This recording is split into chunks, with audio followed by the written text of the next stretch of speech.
Chers amis internautes, bonsoir.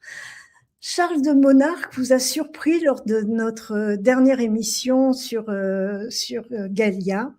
Et ce soir, nous allons l'accueillir pour un autre volet des mensonges de l'histoire auquel nous avons tous souscrit, sans vérifier, alors que tout est sous nos yeux si nous savons regarder. En effet, savions-nous que dans son épître aux Galates, saint Paul nous met en alerte « Nous sommes tous, toute l'humanité, des Galates, hormis les Sémites qui veulent accomplir la prophétie de Noé et nous tenir en servitude, se disant être les élus. » Bonsoir Charles. Bonsoir, comment vas-tu Jackie? Très bien, je suis très heureuse de t'accueillir ce soir pour la suite, puisque tu nous avais tenus en haleine la dernière fois. On n'avait pas eu le temps de terminer. Je doute qu'on y arrive encore aujourd'hui, parce que je sais qu'il y a tellement de choses à nous apprendre et à nous démontrer, mais on verra au fil de l'émission. Alors vous savez, chers amis, que le hasard n'existe pas, et la date de cet enregistrement est un symbole. Nous avons sous-titré cette émission « Saint Paul démolit la République ». Alors, quel est le lien? Aujourd'hui, nous sommes dans la Semaine Sainte, nous sommes jeudi saint. Le jeudi saint est marqué par le don du Christ. Jésus offre son corps et son sang à travers le pain et le vin. Et ce geste n'est pas seulement symbolique, il exprime un don total de soi. Dans l'Épître aux Galates, saint Paul explique justement les conséquences de ce don. Il affirme « Ce n'est plus moi qui vis, c'est le Christ qui vit en moi ». Cela signifie que, grâce au don du Christ, la vie du croyant est transformée de l'intérieur. Et alors, le lien avec la République, eh bien, le jeudi saint marque l'établissement d'une nouvelle alliance. Jésus ne fonde plus la relation avec Dieu sur la loi ancienne, mais sur l'amour et le don de soi. C'est exactement ce que Paul développe dans les Galates. Il insiste sur le fait que ce n'est pas la loi qui sauve, mais la foi dans le Christ. Ainsi, le jeudi saint n'est pas seulement un événement du passé. Grâce à l'enseignement de saint Paul, il devient une réalité vivante pour les chrétiens aujourd'hui. Alors Charles, tu nous as préparé un magnifique recueil d'informations que je te laisse exploiter par faire notre connaissance. Super. Bon, c'est vrai que la date, elle tombe à pic, hein. Voilà, on devait le faire la dernière fois, mais malheureusement, je suis tombé malade. À croire que la maladie a été très utile, puisque voilà, on entre dans le vif du sujet au bon moment. Donc, comme je vous disais, on va parler de saint Paul et l'Épître aux Galates, mais surtout, on va voir qui sont les Galates. Donc, Jackie a pu introduire le fait que les Galates, c'est nous. C'est l'ensemble de l'humanité. Et allons-y, regardons. Donc, la Galatie uniquement en Asie mineure, c'est ce que en fait, on a voulu nous faire croire. Qu'en fait, la Galatie, c'était simplement en Turquie, la Galatia, qui est Ankara aujourd'hui. Mais vous allez voir en fait que saint Paul, apôtre et martyr comme il est marqué, lorsqu'il s'est adressé aux Galates, en fait, il s'est adressé à tout un peuple. Et vous allez voir l'étendue de ce peuple. Et vous allez voir en fait surtout ce qu'il s'est passé pour qu'aujourd'hui ce peuple ait été effacé. C'est surtout ça. Et vous verrez en fait par la suite qui sont ceux qui ont effacé ce peuple, pour quelles raisons. Et vous allez voir qu'en fait en sachant cette vérité, c'est comme il est dit en fait par Jean, quand on connaît la vérité nous libère. Vous allez voir que cette vérité-là est vraiment d'une importance capitale pour pouvoir en fait libérer les peuples. Tous les peuples qui n'en font qu'un en fait. Donc, regardons ensemble. Voilà. Donc, c'est un petit livret en fait qui m'a été offert par une amie, Gladys, que je salue.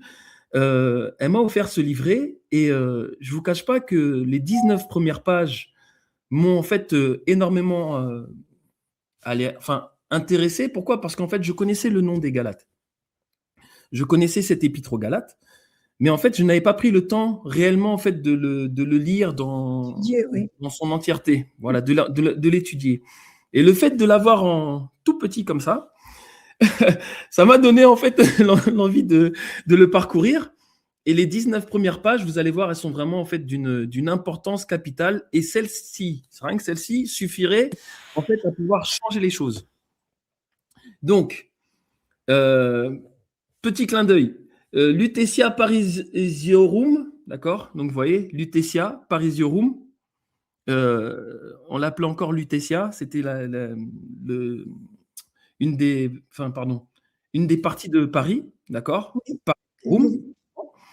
Et il y a marqué Die 14 Augusti 1941. Donc, vous voyez, tout est en latin. Ce qu'il y a de bien, c'est que le 14 août, c'est ma date anniversaire. Donc, encore ça, un je clin dis rien. Encore, encore un clin d'œil. Je peux vous dire, par contre, voilà. Donc, Épître aux Galates. Donc, ce soir, il y aura un peu plus de lecture que d'habitude. Donc, pardonnez-moi si des fois, voilà, je saute quelques mots. Alors, l'Épître aux Galates est écrite vers l'an 55 ou le commencement de l'an 56. Tous, à peu près, s'accordent à reconnaître que l'Épître aux Galates fut composée à Éphèse. La province de Galatie, située au nord de l'Asie mineure, a tiré son nom des Gaulois.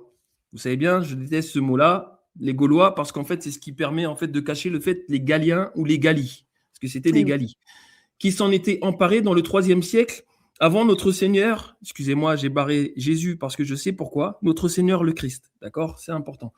Je reviendrai dessus, je vous l'expliquerai une prochaine fois. Depuis que saint Paul, vers l'an 52, les avait convertis à l'évangile, il s'était laissé prendre aux discours et aux manœuvres des judaïsants, vous voyez, lesquels avaient fini par saper presque entièrement le crédit de l'apôtre. Saint Paul leur écrit afin d'établir l'inutilité des observances judaïques pour le salut et la nécessité de la foi au Rédempteur. Donc là, déjà, ne serait-ce qu'ici, là, vous pouvez voir qu'il y a déjà, du temps de Saint Paul, des personnages qui, en fait, étaient contre lui, qui lui ont dit être apostat et ainsi de suite. Lui-même a déjà commencé à recevoir des foudres de la part des judaïsants. Je vous ferai une prochaine émission pour vous montrer justement qui étaient les premiers judaïsants. C'est très intéressant en fait de voir que la France est encore au cœur d'un vaste complot, même si on n'aime pas ce mot-là. Désolé, mais là on peut pas l'appeler autrement. Donc préambule, adresse. Tu pars de très loin, mais c'est pour arriver au fait que la République bien n'est sûr. pas légitime. Hein. Faut pas, exactement. Ah oui, tout à fait. J'aurais pu partir de plus loin, mais on va dire que là, bon, c'est bon, là. Au niveau du Christ, on est bien. Voilà. Oui. Donc, chapitre 1er. Paul, apôtre, non de la part des hommes, ni par homme, mais par Christ et Dieu le Père, qui l'a ressuscité d'entre les morts, et tous les frères qui sont avec moi. Comme on l'accusait de s'être ingéré dans l'apostolat, parce qu'il n'était pas du nombre des 12 apôtres, il se propose de réfuter la calomnie en établissant qu'il tient sa mission immédiatement de Dieu et qu'elle a été reconnue pour telle par les autres apôtres. La Galatie est une province de l'Asie mineure, ainsi appelée d'une colonie des Gaulois. Donc en fait, eux, ce qu'ils nous disent, c'est que les Gaulois Gallie, se sont déplacés, se sont installés là-bas, s'y sont établis, et en fait, Paul ne s'est adressé qu'à eux. Et là, je vais vous démontrer que saint Paul, en fait, ne s'est pas adressé qu'à eux. D'accord ? On va lire un petit peu parce que c'est important en fait que je vous mette un petit peu dans l'ambiance de cette épître qui est extrêmement important. Pourquoi ? Parce que il est bienveillant. Il a vraiment de très bons conseils. Donc là, comme vous pouvez voir, il était marqué, voilà, qui vint s'y établir, d'accord ? Donc aux églises de Galatie. Donc ils disent en fait qu'ils s'adressent aux églises de Galatie. Donc les églises de Galatie, c'est que celles de Ankara selon eux. Et vous allez voir que c'est pas ça. Grâce à vous, et paix de la part de Dieu le Père et de notre Seigneur Christ, qui s'est donné lui-même pour nos péchés, afin de nous arracher à ce siècle mauvais, selon la volonté de Dieu notre Père, à qui appartient la gloire dans les siècles des siècles. Amen. Vif reproche à cause de leur inconstance. Je m'étonne que vous abandonniez sitôt celui qui vous a appelé à la grâce de Christ, pour passer à un autre évangile. Ce n'est pas qu'il y en ait d'autres, mais il y a des hommes qui sèment le trouble parmi vous et veulent changer l'évangile de Christ. Or, quand nous vous annoncerons nous-mêmes, ou quand un ange venu du ciel vous annoncerait un évangile différent de celui que nous avons prêché, qu'il soit anathème, c'est-à-dire qu'il soit maudit. Oui. Je l'ai déjà dit, et je le répète, si quelqu'un vous annonce un évangile différent de celui que vous avez reçu, qu'il soit anathème. Donc, il a répété 2 fois. Car est-ce des hommes ou de Dieu que je désire maintenant être approuvé? Ai-je pour but de plaire aux hommes? Si je voulais encore plaire aux hommes, je ne serais pas serviteur de Christ. D'accord? Là, ici, vous comprenez clairement que Paul, il va vous dire 2 choses. Il va vous dire ceci et il va vous dire, je prends Dieu à témoin que je ne mens point dans tout ce que je vous ai écrit. D'accord. D'accord? C'est très important. Parce qu'en fait, le truc, il est où? C'est que juste vous prenez l'épître aux Galates suffit amplement par rapport à ce que Paul il a dit. Pas besoin d'aller chercher les autres. Et pourquoi est-ce qu'il a dit ça? Parce que lui, il a juré lui-même, et vous ne verrez pas en fait un des autres apôtres l'avoir dit. Je jure que ce que je vous dis, je ne vous mens point. Donc déjà, à partir de ce moment-là, on doit prendre les choses au sérieux. Donc, là, vous voyez, c'est World History Encyclopedia. Je vous avais déjà montré cette image la dernière fois. Qu'est-ce qu'ils disent? La Galatie était une région située dans le centre-nord de l'Anatolie, Turquie actuelle, colonisée par les Gallis, Celtes, d'accord, vers 278-277 avant notre ère. Donc déjà, vous voyez que c'est même bien avant Christ. Le nom vient du grec pour Gallie, excusez-moi, j'arrive pas à dire gaulois, qui fut repris par les auteurs latins sous le nom de Gallie, d'accord? Bon, j'ai fait une petite redondance, mais bon, c'est pas grave. Donc là, vous avez ici la Galatia. Mais vous allez voir en fait que la Galatia, c'est pas juste ça. Ça, c'est ce qui avait été offert par Nicomède Ier. Mais regardons ensemble, vous allez voir en fait que la Galatia, c'est vraiment en fait tout ce que vous avez en blanc et plus encore. Je vais vous le démontrer. La Galatie est une région historique d'Anatolie autour de l'actuel Ankara, dont le nom vient d'un peuple celte, les Galates. Vous voyez, c'est marqué. Qui immigraient dans l'Antiquité, aux alentours de 279 avant JC. Géographiquement, elle est délimitée par le royaume du Pont, enfin bref, blablabla. Maintenant, regardons ensemble. Qui étaient les Galates? Là, vous avez en fait Cosmographiae de Sébastien Münster. Donc, c'est-à-dire, c'est un très grand cartographe, historien, une sommité de son époque, qui aujourd'hui encore est reconnu en fait dans la plupart des grandes universités. Il est étudié, mais bizarrement, c'est pas tout le monde en fait qui a notion de ce qu'il nous dit, d'accord? Donc, dans son ouvrage Cosmographiae, De Galliae et autres, il y a marqué De Gallia et Eius situ, comme je vous ai dit, je ne vais pas lire le latin ce soir, je suis vraiment nul. Mais je compte prendre des cours. Donc là, comme vous pouvez voir, il y a marqué Gallia Tertia et Europae, Regio, Nomen, Acceptit, Aduce Galate, Filio, Herculis, Aegypti. Là, vous comprenez tout de suite, même avec mon accent, que là, il y a un problème dans cette phrase. Laquelle? Il est marqué sur Gallia, sa situation et aussi sa division, ses peuples, ses cités, ses fleuves, etc. Gallia, 3e région de l'Europe, reçut son nom d'un chef appelé Galate, fils d'Hercule d'Égypte. Ah, mince, là déjà, il y a un problème. On connaissait Hercule le grec, mais pas l'Égyptien. Ah oui, en fait, c'est Hercule d'Égypte qui, en fait, c'est son fils qui s'appelait Galate, qui a fondé la Gallia. Ce Hercule vint dans la région de Gallia avant la destruction de Troie. Il fonda en celtique une cité appelée Alexia, que Jules César, bien plus tard, fut le premier à détruire. Ça, c'est mon IA qui a rajouté ça, c'est n'importe quoi. Et je vais vous le démontrer. Et engendra là un fils nommé Galate. Lorsque celui-ci fut devenu adulte, le père lui remit le royaume.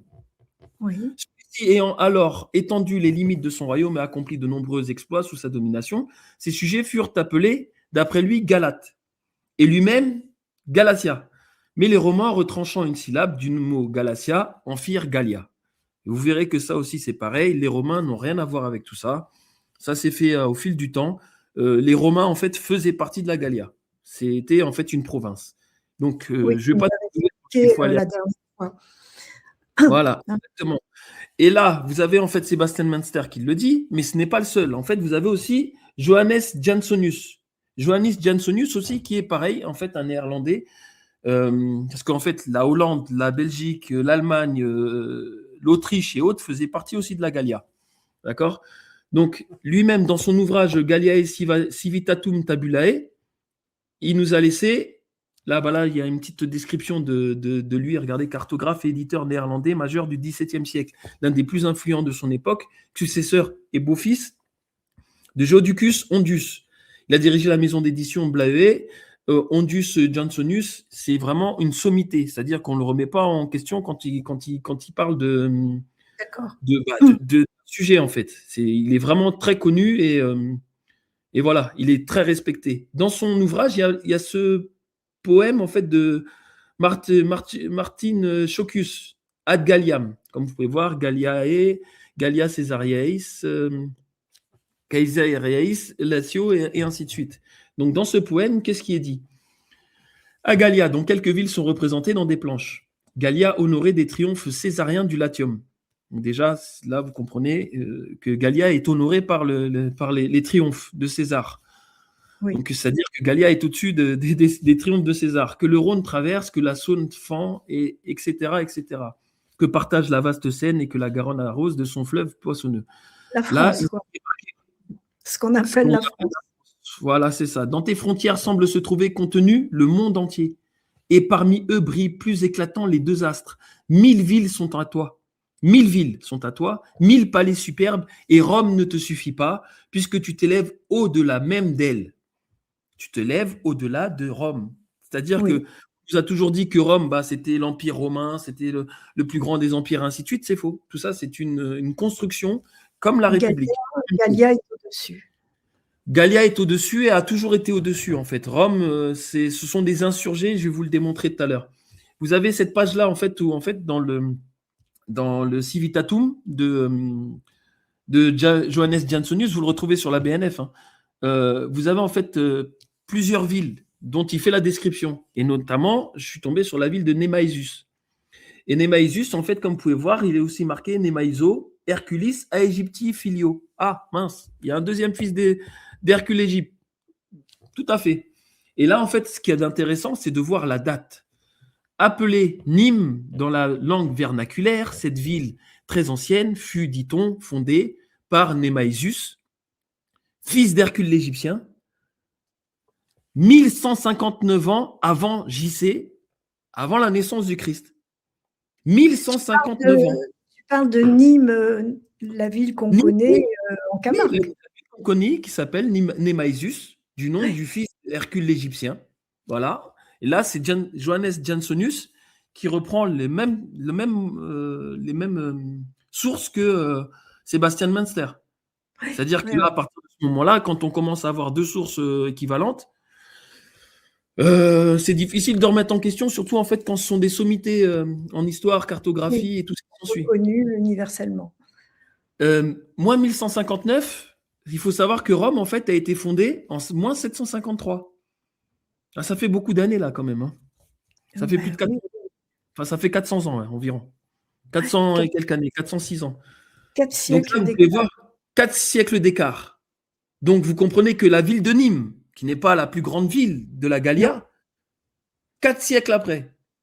4 siècles avant, pardon. Oui. 4 siècles après Rome. Donc c'est-à-dire que Rome, vous comprenez que ça ne pouvait être qu'une province. Et après, je pourrais même vous montrer en fait tout ce qui est, comment ça s'appelle, tenue militaire de Gallia. D'ailleurs, même les claquettes, elles s'appelaient Gala. Enfin bref. C'est fou en fait tout ce qui nous cache. Les empereurs galliques en Hercule. C'est-à-dire que vous avez par exemple ici, Henri IV, en Hercule Gallie. Vous voyez? Pourquoi est-ce qu'il se représente les empereurs en tant que... on l'appelle roi de France, mais en fait non. Déjà, ça n'a pas de sens. Pourquoi? Parce que c'est le seul qui a une statue dans la basilique de Latran. Je vous en ai parlé. Dans la basilique de Latran, c'est le seul, en fait, et un roi de France ne peut pas avoir, en fait, selon leur histoire, sa statue dans la basilique de Latran, à Rome. Pourquoi? En fait, parce que, justement, c'était un très grand empereur, un Magni Imperator. Vous voyez, quand on vous parle de grand monarque qui va revenir, et ainsi de suite, en fait, c'était dans la Gallia. Les grands monarques, en fait, c'est Magni Imperator, ça veut dire grand empereur. C'est comme ça qu'on les appelle. Magni, c'est le grand. Et regardez, Hercule Gallor Auguste, Gloria Francorum. Oui. Gloria Francorum, c'est parce qu'il faisait la gloire en fait de la région France, que je vais vous montrer par la suite. Et là, regardez, vous voyez bien, il se faisait appeler Hercule aussi.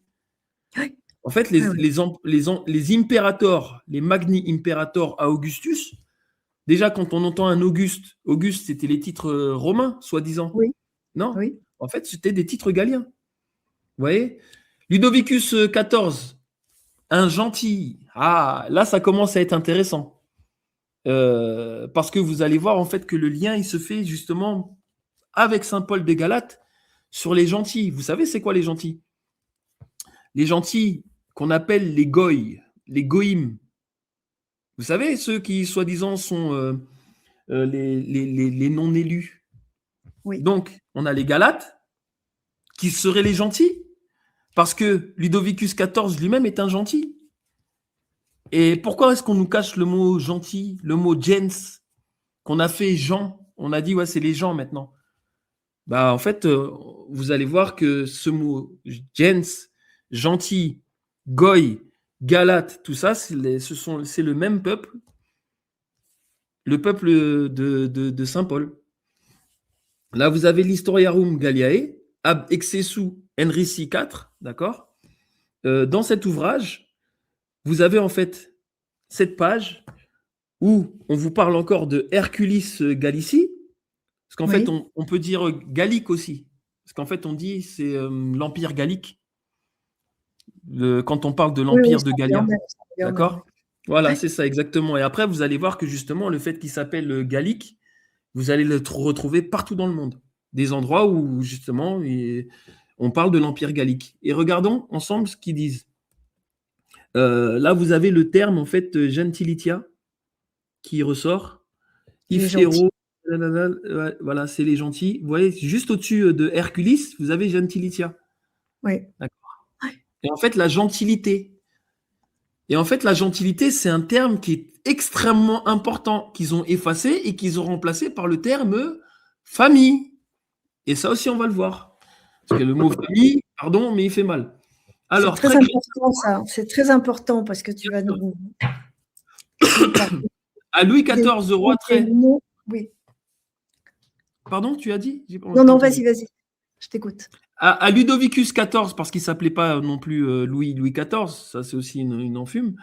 En fait, c'était pour éviter que si vous tapiez sur Internet, moi le jour où j'ai tapé Ludovicus sur Internet après avoir vu un de ses tableaux, enfin une de ses iconographies, fou là là, fou.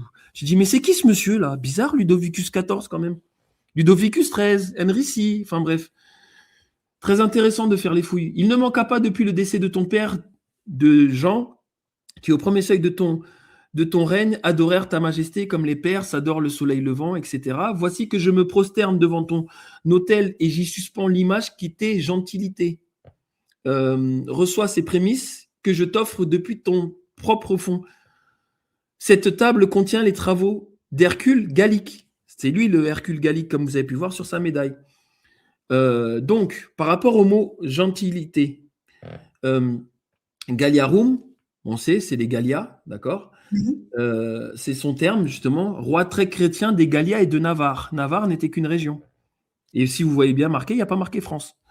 Donc, gentilitia, gentilité, emblème héréditaire, image de la gens, c'est-à-dire en fait transmise par la lignée, sens précis conservé. C'est-à-dire en fait que la gens, c'est comme je vous disais, c'est la lignée souveraine. Herculis Gallici, Hercule Gallique, figure tutélaire de la souveraineté gallienne. Fundo tuo, ton propre fond, le territoire souverain, la terre patrimoniale. Et là, le mot gens, c'est lui qui est important. On dit les gens aujourd'hui, sauf que c'est pas les gens. Enfin, je préfère vous dire les gens, comme ça vous comprenez. Oui. En latin classique et juridique, gens désigne la lignée souveraine, un ensemble de familles partageant un ancêtre commun, un nom, des rites et un territoire. Ce n'est pas simplement une famille, c'est une unité juridique, religieuse et politique. Le peuple-nation, au sens général, gens gallica romana, le peuple en tant qu'entité organique antérieure à toute constitution ou État. C'est-à-dire que la gens n'appartient pas à un État ou à une constitution, comme on a aujourd'hui. C'est pour ça qu'ils ne pouvaient pas garder ce mot-là. Le mot gens. C'était impossible. Et vous allez voir en fait que le mot gens aussi, bon, je ne sais pas si je vous l'ai mis, il a aussi en fait Pardon, je t'interromps. un autre Alors, terme. c'est pour bien comprendre, alors qu'aujourd'hui, quand on parle des gens en général, c'est-à-dire des citoyens, ils appartiennent à l'État. Voilà, c'est ça. En fait, Donc, on d'après ta a définition, les gens n'appartiennent pas à l'État. voilà, les gens n'appartiennent pas à l'État. Ils sont une lignée souveraine. C'est ça. Et justement, nous sommes tous de la lignée souveraine, en fait. Toute l'humanité est de la lignée souveraine. C'est le substrat vivant de la souveraineté, pas le produit d'un acte juridique. Donc là, ce qui expliquait Donc là, ce que tu veux Jens, démontrer, c'est qu'on n'est pas la propriété d'un acte juridique et donc c'est ça. les lois de la République ne sont N'ont pas, pas cours sur nous. ne sont pas Elles n'ont pas cours légitimes. sur nous. Absolument pas. Et justement, c'est ce qui va Et nous alors, expliquer comment le Saint démontrer Paul au de Galate. quotidien? Parce que si tu es arrêté dans la rue, tu vas sortir l'épître de Saint Paul pour montrer comment on va faire. Non, en fait, il y a en fait une, comment ça s'appelle? Il y a un terme en fait qui est la loi naturelle, mais en fait, il y a un terme qui a été utilisé du temps des Gallies, et celui-ci il suffit en fait à nettoyer toute une société. Et c'est en fait c'est l'honneur de la personne qui met en jeu quand il la prononce, c'est primum non nocere. Oui. Primum non nocere, ça veut dire avant tout ne pas nuire. C'est la C'est-à-dire maxime que des médecins. c'est Des médecins. Oui, mais c'est la médecin. maxime des médecins, mais c'est surtout c'était la maxime de tous les Gallis. Et la chose, elle est où? C'est que, par exemple, par rapport à la Constitution la Constitution de 1791, 1791, c'était une constitution gallienne. Parce que la Révolution, en fait, qu'ils ont appelé la Révolution française, était gallienne. Pour justement retirer Ludovicus XVI qui avait confisqué le pouvoir. Et en fait, bah, le droit de voyager, le droit en fait d'être libre était dans cette constitution, titre premier. Ils ont tout retiré. C'était ça. En fait, avant, ils s'adressaient à des gens. Aujourd'hui, ils s'adressent à des gens. Des gens, comme il dit Macron, là, des inutiles. Des petites gens. Voilà, des petites gens. Alors que ce mot-là, il a une importance capitale, en fait, dans la suite pour en fait retrouver sa souveraineté. Parce qu'on peut pas continuer à se laisser appeler famille. Et on va le voir. Lien direct avec le... Gentilicia dans le texte, ce qui appartient à la gens de Louis XIV, donc à la gens gallica, qui est depuis Hercule l'Égyptien, mais qui est avant ça même depuis Nimrod, et qui est avant ça depuis Cham. Et là, on va tomber sur la malédiction de Noé. Tout est lié en fait. Confirmant que la souveraineté gallienne est une réalité gentilis, c'est-à-dire antérieure et supérieure à toute république ou régime provisoire. C'est exactement l'argument du principe cormenin. Aucun gouvernement provisoire ne peut éteindre une gens. Mais eux, aujourd'hui, ils nous ont justement éteints par rapport à ça. Oui. C'est-à-dire qu'ils nous ont divisés, ils ont éteint la gens. En français moderne, gens, simplement des personnes, du monde, des gens dans la rue. Toute la dimension juridique, lignagère, souveraine a disparu. On a gardé l'enveloppe phonétique, on a tué le contenu. On pourra après parler de comment est-ce que s'est opéré ce vidage. La révolution de 1789, en abolissant la noblesse et les corps intermédiaires, elle a détruit le cadre dans lequel gens avait un sens opératoire. Donc gentilhomme, gentilis, homme de gens, de lignée souveraine, gentilis qui appartient à la gens, gentilité, et gendarme, voilà, c'était les hommes de la gens armée. C'est pour ça que le Louvre est aussi grand et aussi beau et que les militaires à l'époque n'étaient pas, voilà, c'était vraiment des sommités. Dans les gens du peuple, réduction ironique, le peuple réduit à la masse. Donc, quand le texte dit gentilicia est en parlant à la masse de et à l'anonymat. Oui, à l'anonymat, c'est ça exactement. Il affirme que cette image appartient à la gens gallique en tant qu'entité souveraine continue. Voilà, elle lui est antérieure, extérieure et supérieure. Et justement, gens est dérivé de gigno, engendré, généré. Le mot est lié à genus, naissance, ou générare, engendré, et est issu d'une racine issue de l'indo-européen comme gène, qui a également donné génos, race, genèse, issu du grec, kin, famille au sens large, kind, espèce, kind, etc. Et c'est justement ce mot-là qui a été retiré et qui aujourd'hui, ils ont fait le mot famille. Là, vous avez la définition de l'Académie française Vous pouvez aller taper, hein, vous allez voir, elle y est encore. Hein. Emprunté du latin familiar, ensemble des esclaves de la maison. Ensemble de tous ceux qui vivent sous le même toit, famille, familus, serviteurs. Et là, vous voyez en fait que ça ressemble tout à fait à la gens. Mais sauf qu'ils ont utilisé le mot famille, mais nos ancêtres, ce mot famille, ne l'utilisaient pas pour parler en fait de la chose la plus importante que nous avons, notre famille, nos descendants, nos ascendants. Vous voyez? Oui, Là, oui, c'est une oui. insulte, mais qui est majeure. Et là, on comprend que quand on voit le livret de famille ou le droit de la famille ou ainsi de suite, il n'y a plus aucun sens en fait. On se rend compte en fait que nous sommes en servitude, servage. Mais qui est-ce qui a fait ça? Là, ne serait-ce que ce mot-là, il vous démontre en fait que, et c'est là que ça va encore revenir à saint Paul de Galate qui va nous dire, ne retombez pas en servitude. Regardons, il y a le terme méni, et c'est pour ça qu'on appelle le méni-lobry et ainsi de suite. Le terme de méni, maisonnée, famille, peut utiliser depuis le Moyen-Âge, désigne les gens vivant ensemble, qu'ils soient ou non du même sang. Vous voyez? C'était Oui. ça, en fait, la ménie. On ne dit pas la famille, on disait la ménie ou les gens. Voilà, c'était. Et tous ces mots-là ont été dévoyés. Saint Paul à propos des gentils. On va parler maintenant de Saint Paul à propos des gentils, justement. Qu'est-ce qu'il dit? Vif reproche à cause de leur inconstance. Ça, je l'ai déjà lu, pardon, excusez-moi. Là, c'était justement le terme goy sur lequel il fallait que je revienne. Attendez, j'espère qu'il m'a pas. Voilà, je savais qu'il m'avait fait une salade. Non, c'est bon. Il va me la faire après. Non, il me l'a fait. Par rapport au mot goy, le terme de goy ou goï apparaît dans la Torah afin de désigner une personne non juive, mais ce mot est également utilisé dans la Torah pour parler du peuple juif goy kadosh, d'accord, peuple saint.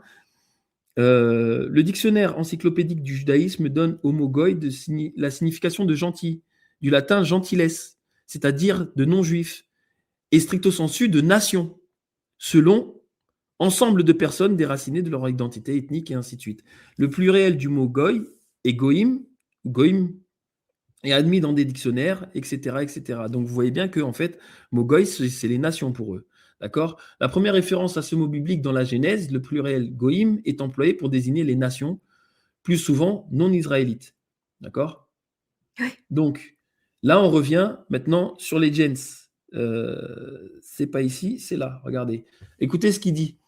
Oui, parce qu'en fait, voilà. Or, j'y allais d'après une révélation que j'avais eue et j'exposais aux fidèles, et en particulier à ceux qui paraissaient les plus considérables, l'évangile que je prêche parmi les gentils, de peur de travailler ou d'avoir travaillé en vain. Mes titres qui m'accompagnaient et qui étaient gentils ne fut pas contraint à se faire circoncire, et la considération de quelques faux frères qui s'étaient furtivement introduits au milieu de nous pour observer la liberté que nous avons en Christ et nous réduire en servitude. Nous ne nous fit pas consentir même pour un moment à nous soumettre à ce qu'il voulait, afin que la vérité de l'évangile demeurât parmi vous. Là, en fait, vous êtes en train de comprendre que Saint Paul, il est venu pour les gentils, les gentils, et qu'en fait, il y a justement un autre peuple qui voulait les remettre de nouveau en servitude. Regardez, au contraire, ayant reconnu que le ministère de la prédication de l'évangile m'avait été confié pour les incirconcis, comme à Pierre pour les circoncis, car celui qui a opéré dans Pierre pour le rendre apôtre des circoncis a aussi opéré en moi pour me rendre apôtre des gentils. Ceux qu'on regardait comme les colonnes de l'Église, Jacques, Céphas et Jean, ayant reconnu la grâce que j'avais reçue, etc. D'accord? Là, qu'est-ce que vous comprenez? Que Saint Paul est venu pour les incirconcis, les gentils, Oui. pour les goy, les galates. Et Pierre, il est venu pour qui? Cette distinction n'est pas une restriction, car l'un et l'autre pouvaient prêcher, et en effet prêcher, soit aux juifs, soit aux gentils, et nous voyons Saint Pierre établir son siège à Rome, centre de la gentilité. Elle indique simplement que Saint Pierre s'était alors spécialement chargé des Juifs, auxquels il était moins odieux, et Saint Paul spécialement des gentils, auprès desquels il trouvait plus d'accès. En fait, la chose, elle est où? C'est que Saint Paul est venu pour les nations, et je vais vous le montrer après, c'est dit clairement noir sur blanc, et Saint Pierre est venu pour les Juifs. Et Saint Pierre a voulu faire la distinction que justement, vous allez voir, il y a eu un épisode où Saint Paul a pris à partie Saint Pierre devant tous les autres apôtres parce qu'il avait un comportement très irrespectueux avec les gentils. Et là, comme vous pouvez voir, Saint Pierre, il est venu s'installer où? À Rome. À Rome, oui. Voilà. Mais qui est le problème depuis le départ? Quand je vous dis les insurgés de Rome, même depuis Jules César, c'est juste après Jules César. Jules César, qui était dictateur perpétuel de la Gallia, qui a été en fait un dictateur perpétuel, c'est un magistrat élu pour justement administrer une zone insurgée. Je vais vous le montrer tout à l'heure. Si on a le temps, parce que ça va vite. Hein. Ouh là là, le temps, là, je le vois, il est déjà 37. Donc, je vous disais, reprenons jusqu'à nous donner... Saint Paul qui est venu pour les nations et Saint Pierre qui était là pour les Juifs. C'est ça, et je vais justement le montrer encore plus, parce que en fait, Saint Paul l'explique clairement. Nous donnèrent la main à Barnabé et à moi en signe de société et d'union pour aller, nous, vers les gentils et eux vers les circoncis. Ils nous recommandèrent seulement de nous souvenir des pauvres. C'est aussi ce que j'ai eu grand soin de faire. Ouais. Voilà, c'était la mission de Saint Paul. Et regardez ce qu'il dit, l'origine du peuple élu versus les gentils. Paul n'a pas craint de reprendre Pierre lui-même. Or, Céphas était venu à Antioche. Je lui résistais en face parce qu'il était répréhensible. Car avant que quelques-uns venus de la part de Jacques fussent arrivés, il mangeait avec les gentils, en parlant de Saint-Pierre. Mais après leur arrivée, parlant de Céphas, pardon, là. Mais vous allez voir que Saint-Pierre a fait la même chose. Mais après leur arrivée, il se retira secrètement et se sépara des gentils, craignant de blesser ceux qui étaient de la circoncision. Les autres Juifs usèrent comme lui de cette dissimulation. Et Barnabé, même s'il laissa aussi entrer, même s'il laissa aussi entraîner. Mais quand je vis qu'il ne marchait pas droit selon la vérité de l'évangile, je dis à Céphas, devant tous, si vous qui êtes juifs vivez comme les gentils et non pas comme les juifs, pourquoi contraignez-vous? Ah, vous allez voir, c'est sur l'autre page. Est-ce que je peux le prendre directement? Pourquoi contraignez-vous les gentils à judaïser? Pourquoi contraignez-vous les gentils à judaïser? Nous sommes, nous autres juifs de naissance, et non des pécheurs issus des gentils. Cependant, sachant que l'homme n'est point justifié par les œuvres de la loi, mais par la foi en Christ, nous croyons aussi nous-mêmes en Christ, pour être justifiés par la foi que nous avons en lui, et non par les œuvres de la loi, parce que nul homme ne sera justifié par les œuvres de la loi. Si cherchant à être justifiés par Christ, il se trouvait que nous fussions nous-mêmes des pécheurs. Christ serait donc ministre du péché? À Dieu ne plaise, car si je rétablissais de nouveau ce que j'ai détruit, je me rendrais moi-même prévaricateur. D'accord? On va revenir sur la page juste avant, qui est importante en fait, c'est ici. Saint Pierre et ceux qui l'imitèrent en s'abstenant de manger avec les gentils, convertis, ne péchèrent pas contre la foi et ne tombèrent dans aucune erreur. Il y eut seulement trop de condescendance dans leur conduite. Le reproche de Saint Paul n'attaque donc nullement la suprématie du prince des apôtres. On voit qu'il y a un petit peu d'édulcorant. Car en pareil cas, un inférieur peut et quelquefois doit avertir avec respect son supérieur. Et je ne vois pas en quoi est-ce qu'il est supérieur, alors que Saint Paul est venu pour les nations, Saint Pierre est venu que pour les sémites, et en fait, au final, c'était tous des apôtres. Pourquoi est-ce qu'ils ne sont pas tous égaux? Vous voyez, Saint Paul le fait public. Pierre était le premier des apôtres, hein, c'était l'apôtre principal. Oui, mais il est venu pour qui? Comme Jésus, il a dit, hein, je suis venu en fait pour les brebis égarées de la maison d'Israël. Oui, oui. Oui, oui, on est voilà, d'accord. Donc en fait, au final, Saint Paul, il est venu pour les nations. Mais aujourd'hui, qu'est-ce qu'on suit? Et vous allez voir qu'il y a une grande importance justement dans cet épître aux Galates. C'est parce que Saint Paul va nous mettre en garde justement de ce que ceux qui suivent Saint Pierre ont fait pour nous garder sous le coup de la loi. Bref, Saint Paul le fait publiquement parce que la chose était publique et qu'il fallait ainsi calmer les esprits. Et Saint Pierre reçut l'avertissement, comme l'observe Saint Augustin, avec une humilité digne du chef de l'Église. Du reste, il n'est pas parfaitement prouvé que Céphas, dont il est ici parlé, soit le même que Saint Pierre, etc., etc. La chose qui est importante, c'est quoi? C'est que Saint Pierre, il faut vraiment que les personnes comprennent qu'il est venu pour la nation juive. Mais pas pour en fait en faire des maîtres, Pour simplement, en fait, parce qu'ils avaient une croyance en la circoncision d'Abraham et ainsi de suite, qui en fait n'allait pas pour les nations et pour les Galates et pour en fait tous ces peuples. D'accord? Et aujourd'hui, il y avait deux courants, mais ces deux courants devaient en fait s'unir et œuvrer ensemble, et non pas un qui se croit être Ils ne vont pas supérieur à l'autre. s'opposer, oui, bien sûr. Voilà, et en fait, c'est là où en fait aujourd'hui vous entendez parler de la loi, des lois mosaïques, les 613 lois mosaïques, les mitzvot là, les mitzvot, là je sais plus quoi, enfin bref, excusez-moi le terme, et les 7 lois noahides pour Oui. justement les descendants de Noé.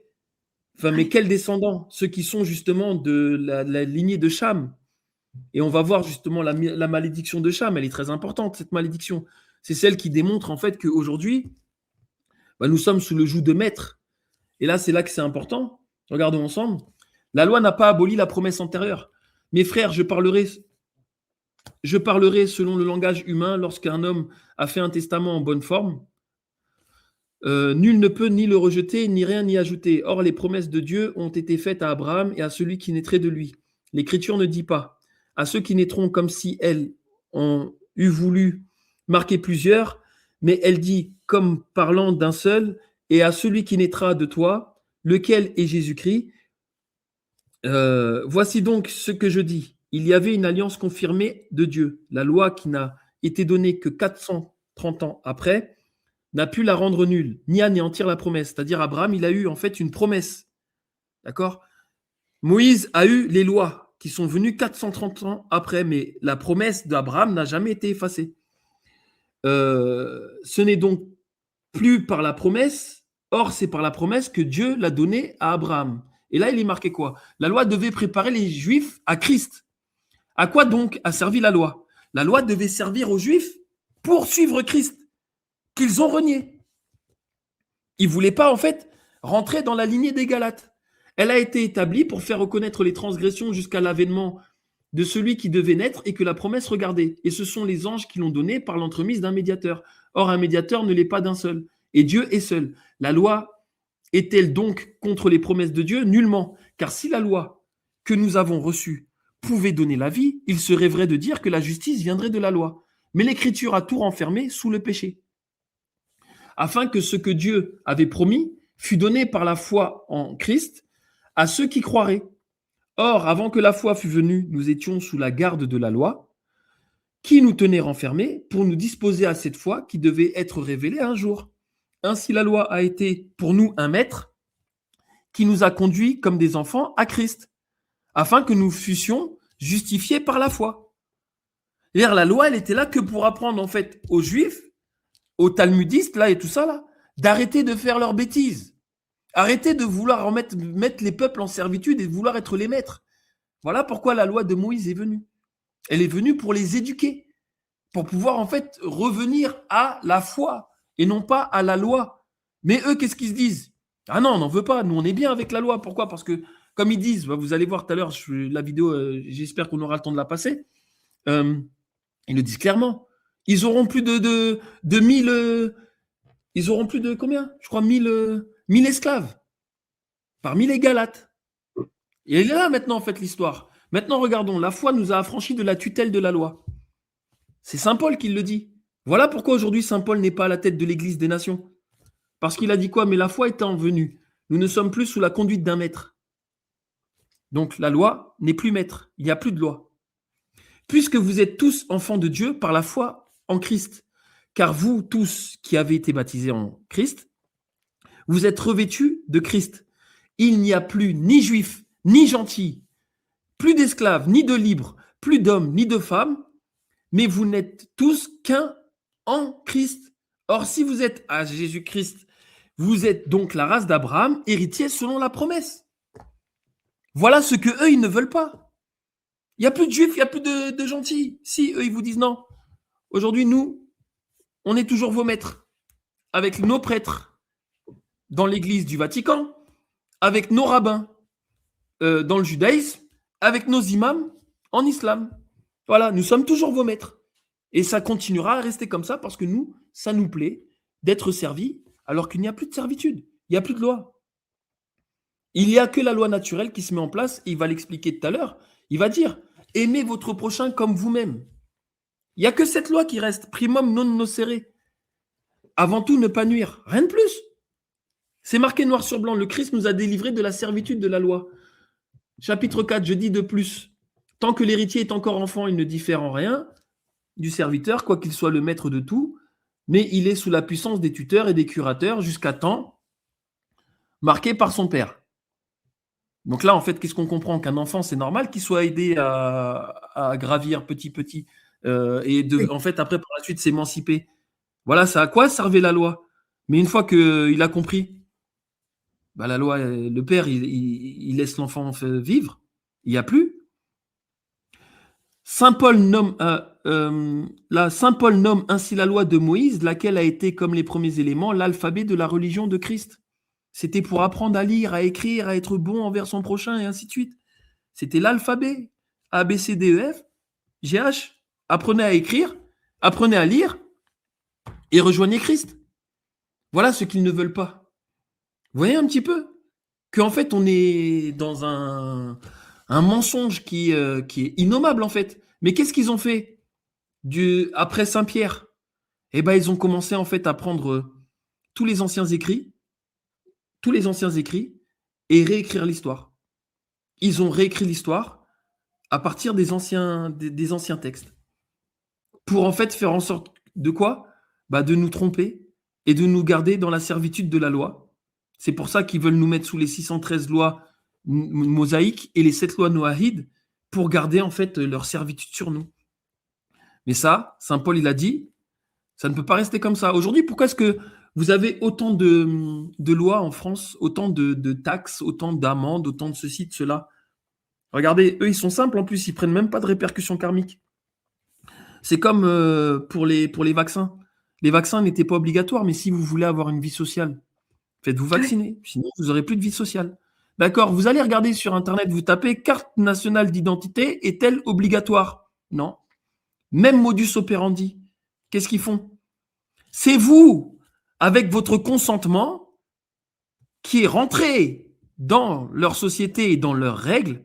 C'est vous qui acceptez ce qu'ils vous font. Taxes, amendes, impôts, ceci, cela. C'est vous, puisque la carte nationale d'identité n'est pas obligatoire. Tout ce qui est obligatoire, c'est nom, prénom à l'acte civil. C'est tout. Donc, oui, alors aujourd'hui. parlons-en justement, nom, prénom et non plus le préfixe ou le suffixe monsieur, madame. Monsieur, madame, non, la loi du 6 fructidor de l'an 2, elle l'interdit, la loi de août 1794. Elle l'interdit formellement. Carrément. Formellement, dans tout acte, il est formellement interdit par tout fonctionnaire public. Attention, tout fonctionnaire public. De désigner, parce que si ça avait été le mot nommer, c'était différent. De désigner une personne autrement que par son nom et prénom à l'acte de naissance. Désigner, c'est quoi? Une désignation. Monsieur, madame est une désignation. C'est interdit. C'est à partir de ce moment-là où il vous désigne comme monsieur, madame, que vous devenez en fait une personne physique. Il vous retire en fait votre humanité. Et une fois que vous êtes personne physique, vous êtes opposé à personne morale. Oui, mais si on nous appelle par notre nom et prénom, on est aussi une personne physique. Non, nous ne sommes pas une personne physique, nous sommes un être vivant. Une personne physique, c'est quoi? C'est matériel, c'est le bien. Et en fait, on est un objet. Pourquoi? Parce qu'en fait, le mot identité, ça veut dire une chose, deux ou plusieurs identiques, parce que le ID de entité, c'est identique. Oui. C'est objet ou chose. Identité, ça veut dire objet ou chose. Similaire. C'est-à-dire que nous sommes tous pareils. Nous rentrons dans un cadre. Oui. Où il n'y a aucune humanité, en fait. Nous sommes des numéros. Nous sommes et en fait, ça rejoint en fait l'édite du roi. Si vous vous souvenez, l'édite qu'on appelle le Code noir, qui n'était pas en fait le Code noir, ça visait pas que les noirs. On vous parlait justement des esclaves. Les esclaves étaient des biens meubles qu'on pouvait vendre, hériter, et ainsi de suite. Oui. Un bien meuble, bah c'est une personne physique.